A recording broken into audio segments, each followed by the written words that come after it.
What's up, wrestling fans? No video here. We're just going to go audio for you as I get ready for Tuesday Night Throwdown. We got Throwdown coming up. Everybody wants to ask me about the Patriots and the Tom Brady thing. He's basically going to where we heard he was going to go, the Buccaneers. You know, first it was that he would go to the 49ers and the other places. But we'll get to that on Throwdown. There's a whole bunch of stuff to talk about on Throwdown. Just another weird day with Tommy attacking me about something that didn't happen. It's very weird. I'll show you what I'm talking about later.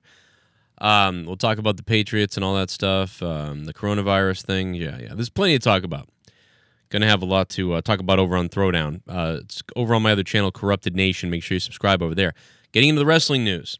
WWE tweeted out some kind of weird cryptic message. A lot of you guys sent this to me throughout the day on Twitter. Weird lines, look like alien language, with some letters. P, lines and question marks. Translates to "the truth will be heard." Don't know what that means. The WWE went black circle. Then WWE deleted the tweet after 10 minutes. I don't know what that means. They changed it back, but it was written in upside down, like basically is what it is. It's written upside down. The truth will be heard. They spelt it using symbols or whatever the hell. I don't know. But yeah, very weird. I don't know if a lot of people don't know. The WWE Twitter bio was also changed. It said expose, watching. I am assuming that they were hacked.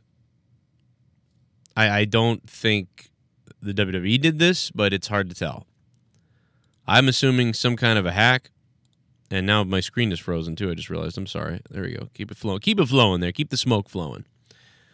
So I think it's some kind of a hack. Obviously, I don't think they did it, but they might have.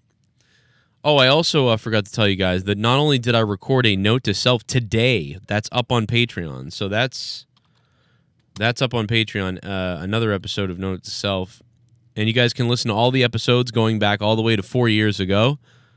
But there's a new episode of that. And on top of that, there's more. There's more. A new episode of the Jerk-Offs is also up where we were, it's pretty offensive. But so if you're not easily offended, I don't know. It's kind of messed up what we talked about. The Jerk-Offs podcast, that's also up on Patreon as well. So a whole bunch of stuff today. But yeah, so that happened with WWE's Twitter account. Now we're being told about the future of WWE on TV over the next coming weeks. We were wondering what SmackDown and Raw and everything would be like in the next coming weeks. Apparently, WWE plans to keep the format they have going. So, yeah. I mean, this corona shit is affecting everybody. And it's affecting me in a lot of ways. It's affecting us in a lot of ways. Obviously, with people needing money, that sort of thing. But then also, we can't even really review the sports that we love or review the shows that we really like. You know what I mean? There's not much interest to review these things. One match and then replays and highlights, and then we come on. And so, you know, I'm going to adjust my format the same way everybody else is adjusting their format and the way that WWE has adjusted their format. And my new format, my announcement is that I'll be reviewing, as long as the WWE keeps doing these shows where they have one match and that sort of thing, I am going to basically probably do a half hour to an hour of a review, depending on how much is necessary to talk about. And then what I will do is I will focus over into the current news of the day, if there's any sports news or current event news. And then after that, I will focus over into gaming, live streaming the gaming. So that's what I'm going to do to combat this, since there's really not a lot of content. If we get one match on SmackDown or on Raw, and then we get 2 hours of highlights and then some interviews, you know, there's pretty much only about 30 minutes to review at that point. And the rest of the show is about meaningless. So that's what I'm going to do as far as that goes. How you can help me is obviously live donations, likes, shares, watching the videos, commenting, whatever you want to do. And, of course, become a patron. You see it flashing on your screen constantly here. 377 patrons back on Patreon, and we're looking to hopefully get back to the 400 mark at some point. And we're on the way back up there, so that's cool. We gained about 25 since the beginning of the month, and I think we can get back up there. Thanks to Jake Link, who hooked up with me for the Jerk Offs podcast, and to Kumar Jenkins is back. Thanks to Kumar Jenkins and Sausage to going up to the $5 spot. Going back into the wrestling news, there's a new documentary with Chris Benoit. Chris Jericho says it doesn't glorify a murderer. So, you know, I think that that's important. They don't glorify him like Benoit, the great wrestler we all talk about. Also, Hulk Hogan reminisces about his WrestleMania 18 match with The Rock. Also interesting about that Hulk Hogan situation is, you know, we all talked about maybe Hulk Hogan would have his last match or that type of deal. And I mean, that still could happen, but I mean, it definitely can't be happening now in front of nobody. I can't believe Hogan would even want to do that. So more likely that next year will be the last year. Maybe there'll be a moment for Hulk Hogan next year at WrestleMania in LA. I guess that's the only thing I can think. And that's about it. WWE Raw viewership for the first ever Performance Center episode with Steve Austin is out. Also, in a quick note, a lot of people were talking about the Marriott. The Marriott was still holding the deposit from WrestleCon. WrestleCon, obviously a big event, and they relied on those days to make their money back for what they owed in the reservations and things like that to the Marriott. The Marriott was making them pay their due no matter what. There's no refunds and there's no insurance, so the WrestleCon would owe the Marriott hundreds of thousands of dollars and basically probably would have bankrupted their operation. So lots of wrestlers and fans and thousands of people took to Twitter just going after the Marriott, like, what are you doing? You suck. You know, that type of stuff. And it looks like, according to this news,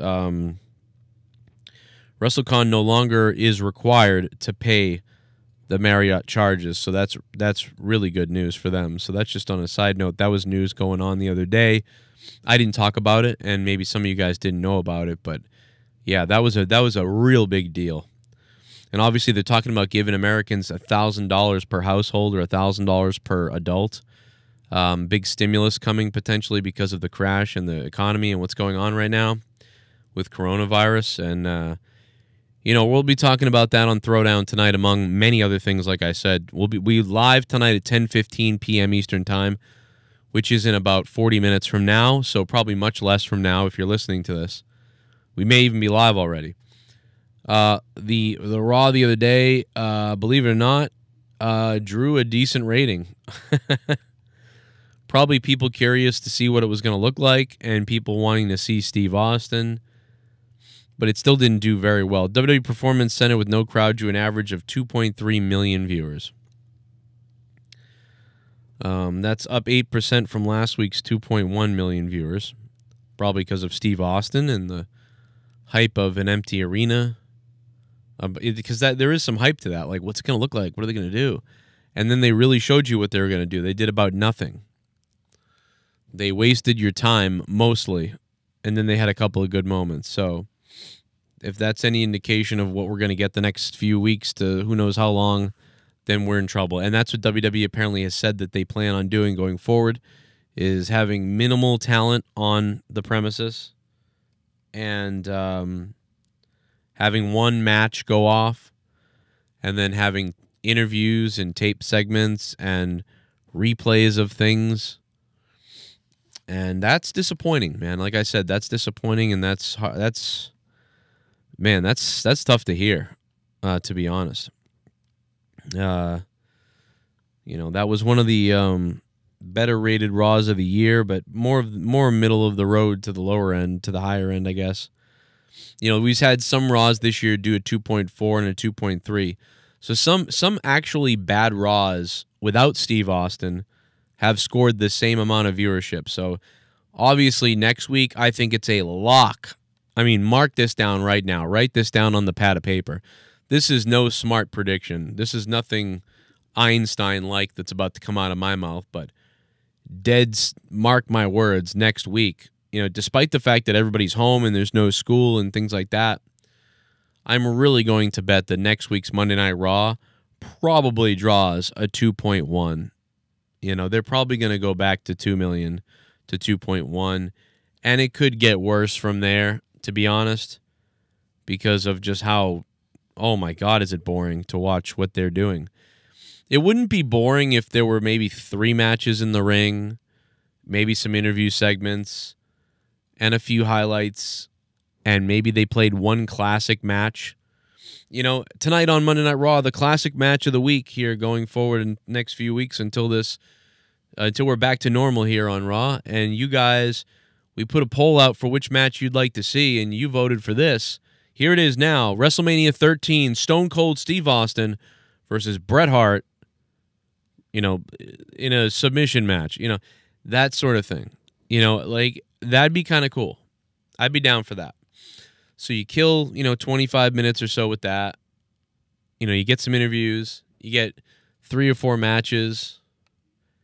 And, I don't know what else you could do. But what they have done so far has been not enough for me. And I know that I don't know. Maybe there's constrictions they have. Obviously, nothing like this has ever happened. I do give them a pass. I do give them a slight mulligan here. Obviously, this is crazy. But I just feel like still we could have come up with more here. But maybe I'm crazy. I don't know. That's about it as far as that goes. Other news is whatever. I'm Joe Cronin, and I will be live with Corrupted Nation in a few minutes with Throwdown, Tuesday Night Throwdown. I will see you guys there. Keep it wet. And thanks to everybody who signed up and became a patron yesterday. Patreon.com/Joe Cronin Show. Thank you so much for that. And I will see you tonight live. We're going to be doing Throwdown, and then I believe we're going to go into video games. So we'll be here for you for a little while tonight. Here's some other videos popping up now that you probably could have missed. So keep binge watching up until Throwdown starts at 10:15 p.m. Eastern Time, U.S.